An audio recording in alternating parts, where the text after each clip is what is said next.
بسم الله الرحمن الرحيم. الحمد لله رب العالمين، والصلاة والسلام أتمان الأكملان على سيد الأنبياء والمرسلين سيدنا ونبينا محمد وعلى آله وأصحابه أجمعين. أما بعد، السلام عليكم ورحمة الله وبركاته. الله رب العزة والجلال را حمد و ثنا و شکر ستایش می کنیم که به ما بندگانش بار دیگر توفیق داد و فرصت داد که حلقه های سیره رسول اکرم صلی الله علیه و سلم را ادامه بدهیم. بارک الله فیکم. باذن الله تعالی این 21مین حلقه از آموزش سیره رسول الله صلی الله علیه و سلم است و در این حلقه باذن الله به نزد مادرشون بازگشتن رسول الله صلی الله علیه و سلم را از بنی سعدیه ذکر خواهیم کرد. رسول اکرم صلی الله علیه و سلم وقتی که به سن 4 ساله رسیدند و واقعی شق صدر به وقوع پیوست، حلیمه السعدیه رسول مبارک صلی الله علیه و سلم را زود به نزد مادرشان بازگردانیدند، چرا که ترسیدند که شاید به فرزند کسی یک واقعه رخ بدهد که دیگر نتوانند که به صاحبش جواب بدهند. وقتی که رسول الله صلی الله علیه و سلم به نزد مادرشان بازگشتند، در نزد مادرشان اینچنین تا سن 6 سالگی زندگی کردند، از 4 سالگی تا 6 سالگی. ببینید، رسول الله بهترین انسان از اولی انسانیت تا آخرش، سید فرزندان انسان، دوست داشته ترین بنده الله، خلیل الله، خاتم الرسول، اولین کسی که در روز قیامت به شفاعت کردن از الله اجازت می گیرد، آنی که در روز قیامت اجازه سخن کردن دارد، اولین کسی که به در بهشت می زند و داخل می شود. الله اکبر. این انسان در وقت تولد به پدر تولد شد، چرا که ما در حلقه گذشته ذکر نمودیم. پدر رسول الله عبدالله ابن عبدالمطلب را بابای رسول الله پدر عبدالله برای تجارت کردن به شام فرستاده بود و برای یک روایت برای جمع کردن خرما به مدینه فرستاده بود. چخیلی که ابن اسحاق روایت میکنند وقتی که از غزه از فلسطین بازگشتند در مدینه کسل شدند و در سن 25 سالگی وفات کردند. رسول الله به دنیا آمدند یتیم و در بنی سعدیه 4 سال زندگی کردند. واقعی شق صدر شد و باز آمدند به نزد مادرشان. مادر رسول الله صلی الله علیه و سلم در سن 6 سالگی وفات کردند. چگونه وفات کردند؟ مادر رسول الله در مکه تا 6 ساله بودن رسول الله ایستادند و بعد از این خواستند که حق زنی خودشان را، زوجه بودن خودشان را در حق شوهرشان عبدالله به جا بیاورند و در یاد شوهرشان عبدالله مادر رسول الله آمینه به سوی مدینه سفر کردند، چرا که پدر رسول الله در مدینه گرانیده شده بودند. مادر رسول الله با همراهی رسول الله و با همراهی یک خادمه که بابای رسول الله عبدالمطلب به مادر رسول الله آمینه هدیه کرده بود که نامش ایمن بود، 3 نفر از مکه تا مدینه سفر کردند. عموما تقریبا 500 کیلومتر پیاده سواره با این شترها، هوای گرم، رفتند به سوی مدینه و قبر پدرشون را، مادر رسول الله قبر شوهرشان و رسول الله قبر پدرشان را زیارت کردند و 1 ماه در همونجا باقی ماندند، چرا که این خانواده و خویش و تبار مادر رسول الله صلی الله علیه و سلم در همونجا بود. و بعد از 1 ماه به راه برآمدند از مدینه به سوی مکه و اما در بین راه مادر رسول اکرم صلی الله علیه و سلم مریض شدند، کسل شدند و کسلیشون سخت شد، شدید شد و در منطقه که نامش ابواء هست در بین مکه و مدینه وفات کردند. الله اکبر. رسول الله بهترین انسان ها در سن 6 سالگیش صلی الله علیه و سلم هم از پدر و هم از مادرش محروم بود. ای یتیمانی که امروز یتیمید و از یتیمی خود غمگینید و گمان میکنید که الله به شما بهترین نعمت را نداده است و حتی بعضی ها گمان میکنند که چرا الله این چنین عمل را انجام داده است. ببینید که این حیات شما به بالای بهترین خیرالبشر هم واقعه افتاده بود. رسول الله یتیم تولد شد و در سن 6 سالگیش مادرش در سفر در پهلویش وفات کرد. رسول الله در اون وقت نمیدانست که بهترین انسان هاست، خیرالبشر است و الله در روی رسول الله چی برنامه کرده است. این علما میگند چخیلی که ابن القیم الجوزی، ابن تیمیه و دیگر از علما ذکر میکنند به مانند محمد ابن عبدالبر و غیره که این یک حکمت الهی بود. اولین حکمتش این بود که الله به تمام انسانهای همون وقته فهماند که این بچه یک کودک یتیم مانده است و پدر و مادرش تربیه نکرده است، که قریش به ناگاه نگوید که پدر و مادرش تربیه کرد و این همچنین تربیه یافته است. دوما این چنین حکمت دیگرش تسلیت به امتش است. امت رسول الله که بعد از رسول الله می آید یتیم است، از پدر و مادرش محروم است، وقتی که به حیات رسول الله نظر می کند دلش شفا خواهد یافت. پس شفای تو ای یتیم در تعلیم گرفتن حیات رسول الله است. شفای تو ای غم زده، نجات تو ای غم زده در تعلیم گرفتن حیات رسول الله است. بارک الله فیکم. برای همین گفتیم حیات رسول الله این در برگرنده تمام حیات هاست. بارک الله فیکم. پس همین ایمن خادمه خدمتگاری که کنیزی که با همراهی مادر پیامبر صلی الله علیه وسلم بودند،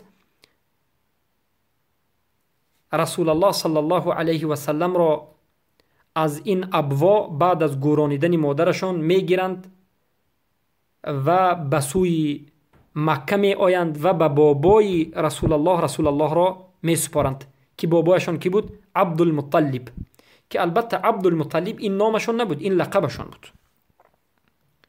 و البته عبدالمطلب به نهایت به یک عنایت سخت رسول اکرم صلی الله علیه و سلم را نگاهی بین می کنند تا سنی 8 سالگی، یعنی 2 سال بعد از وفات رسول الله، بعد از 2 سالش، یعنی بعد از وفات مادر رسول الله که در سن 6 سالگی رسول الله وفات کردند، بعد از 2 سالش در سن 8 سالگیش بابایشان عبدالمطلب وفات می کنند. چگونه ای که ابن اسحاق در مسندشان به اسناد مرسل روایت میکنند و ابن هشام هم در سیره اینچنین ذکر میکنند و ازرقی هم در تاریخ مکه اینچنین ذکر کرده است به اسناد حسن، امام ذهبی و غیره. بارک الله فیکم. عموما حسن روایت صحیح است، اسناد صحیح است.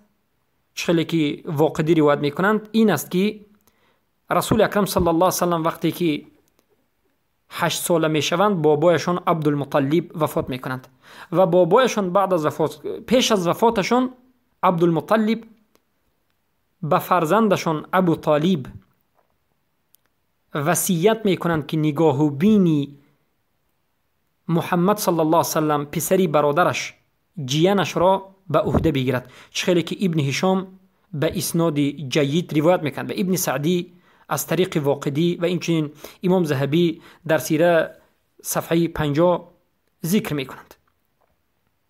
بارک الله فیکم. و با همین وصیت بعد از وفات بابایشان رسول الله صلی الله علیه و سلم به نزد عمکشان ابو طالب می روند و این عمکشان ابو طالب نگاه و بینی رسول اکرم صلی الله علیه و سلم را می کند. ابو طالب عمک رسول الله برادر شقیقی پدری رسول الله بودند. یعنی به پدری رسول الله عبدالله ابو طالب هر دوشون برادر شقیق بودند، از یک پدر یک مادر بودند.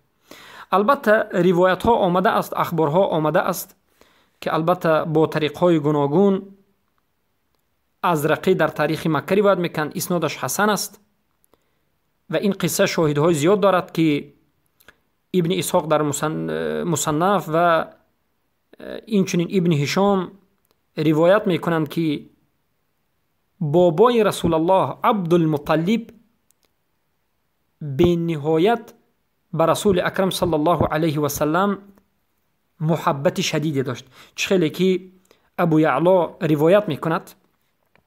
آمده است که ابو یعلا روایت میکند در مجموع الزوائد و حیثمی به اسنادش، حاکم در مستدرکش و صحیح است که روایت شده است که روز عبدالمطلب رسول اکرم صلی الله علیه و سلم را برای یک خبر گرفتن شتر میفرستند. یعنی رسول الله را میفرستند که برو یک شترها را خبر گیر و بیا.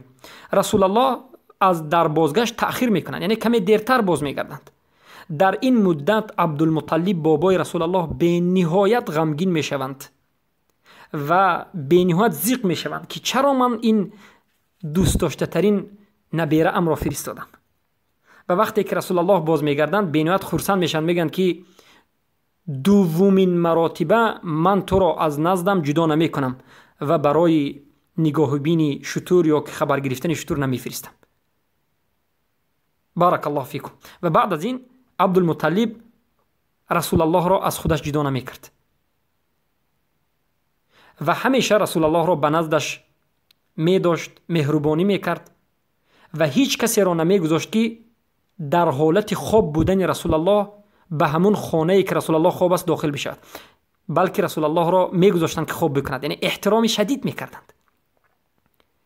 عبدالمطلب یک مجلس داشت که در این مجلس از کودک ها، از اهل خانواده‌اش غیر از بزرگان دیگر هیچ کسی نزدیکی نمیکرد. اما در این مجلس عبدالمطلب در نزدش محمد صلی الله علیه و سلم را می نشینند و عبدالمطلب در نزد خانه کعبه، در سایه کعبه، یک مخصوص کورپچه داشت، یک جای نشسته داشت که هیچ کس در اونجا نمی نشست در پهلوش، فقط در گردش، در پهلوش محمد صلی الله علیه و سلم می نشستند. در این کورپچه خاص فقط با همراهی بابایش، با همراهی عبدالمطلب محمد صلی الله علیه و سلم می نشستند و در دیگر گرد و اطراف دیگر فرزندای عبدالمطلب می نشستند. بارک الله فیکم. پس اینچنین در کتاب های سیرت روایت شده است که بعد از وفات مادر، بعد از اینکه بابایشان هم وفات کردند، بعد از اینکه ابو طالب نگاه و بین اعتنای رسول الله را گرفت، اینچنین به نهایت عنایت شدید و مهربانی و نگاه و بین خوبی را نسبت رسول اکرم صلی الله علیه و سلم ابو طالب داشت. حتی روایت شده است که ابو طالب خواب نمیکرد مگر اینکه محمد را به پهلویش میگرفت صلی الله علیه و سلم. ابو طالب سفر نمیکرد مگر اینکه محمد صلی الله علیه و سلم را به پهلویش میگرفت، طعام میداد و به محمد صلی الله علیه و سلم طعام را نمیخورد. و همین ابو طالب به نهایت کمک‌های سختی کرده است تا روز وفاتش رسول اکرم صلی الله علیه و سلم را دستگیری کرده است، اما کافر وفات کرده است. ابو طالب کافر وفات کرده است. تقریبا 3 سال پیش از هجرت رسول الله از مکه به مدینه وفات میکند. این سال را سال عام الحزن مینامند که حالا ان شاء الله می آید. بارک الله فیکم. علما میگند حکمت از یتیم ماندن رسول الله چی بود؟ علما میگند که الله سبحانه و تعالی خواست که رسول الله صلی الله علیه و سلم را یتیم با وای رساند، دور از تربیه پدر و مادرش و پدرش و بابایش، چرا که عادتاً پدر و مادر و بابا انسان را از دین به دین دیگر میگذراند، یا که فطرتش را تغییر میدهد، یا که دینش را تعلیم میدهد. دینی پدر و مادر و بابای رسول الله که دینی تحریف شده بود، ابراهیمی بود اما تحریف شده و به شرک واقع شده بود، الله سبحانه و تعالی نخواست که این مشرکان رسول اکرم صلی الله علیه و سلم را تربیت بکنند. چرا که عادتا مهر پدر، مهر مادر، مهر بابا سخت است و گفته های اونها زود به قلب انسان می‌دارد و به دین اونها انسان می‌دارد. برای همین رسول اکرم صلی الله علیه و سلم اولین طفولیتشون، زندگی طفولی تا 4 ساله یا که تا پر کردن 4 ساله در خانواده حلیمه بنی سعدیه بود، دور از تمامی خانواده اش. و بعد از این اندک ایستاد، 1 سال 2 سال که مادرش وفات کرد و بعد از 2 سال دیگر بابایش وفات کرد. و بعد از این یک مدتی کم چخیلی که بیان کردیم یعنی بابا وفات کرد. همه این به حکمت نیست، حکمت دارد. شاید که میگن علما از همه آشکارترین حکمت، بارزترین حکمت این باشد که این نزدیکان رسول الله، مادرش، پدرش، مادرش، بابایش صلی الله علیه و سلم به قلب رسول الله دین مشرکان را داخل نکنند و رسول الله پاک از این همه دین ها باشد. بارک الله فیکم. پس این بود حکمت دیگر علما میگن چخیلی که بیان کردیم شاید یک الگوی نمونه برای یتیمان امتشان هستند. از هر یک زمان و مکانی که بعد از رسول الله از امتشان یتیم می آید، وقتی که حیات رسول الله را می آموزد آرام می شود و می بیند که اینقدر بهترین انسان ها اگر یتیم مانده باشد، یتیمی این هم باقی ندارد. بارک الله فیکم. و با همین خودش را آرام می کند. بارک الله فیکم. و البته بابایشان هم وفات کردند و به نزد عمی شفیق عمی شفیقشان رفتند. این عمکشان ابو طالب تا 40 ساله شدن رسول اکرم صلی الله علیه و سلم همیشه کمک میکردند، یاری میکردند و بعد از اینکه 40 ساله شدند و پیامبر شدند در این حالت هم دستگیری میکردند، از قریش حمایت میکردند و تا آخری وفات کمک و کوشش کرد. بارک الله فیکم. با همین این حلقه را به پایان میرسانیم و در حلقه های آینده باقی مانده از حیات رسول الله را به شما بیان خواهیم کرد. السلام علیکم و رحمت الله و برکاته.